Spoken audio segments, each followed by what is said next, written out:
পরোয়া।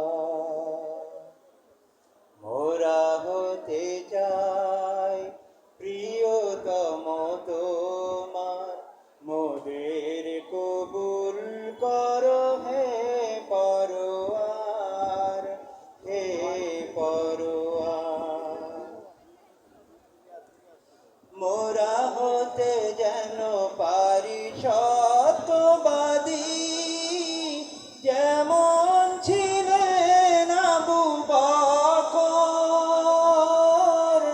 মোরা হতে যেন পারি নির্ভীক সৈনিক, যেমন ছিলেন নেতা ওমর।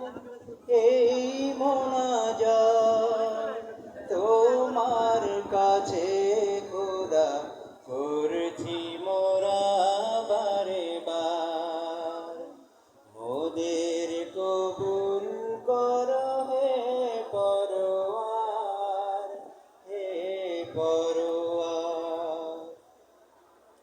তোমার কাছে একটি শপথ করছি মোরা, আনব এবার আমরা নতুন স্রোতের ধারা, জাগাবে সকল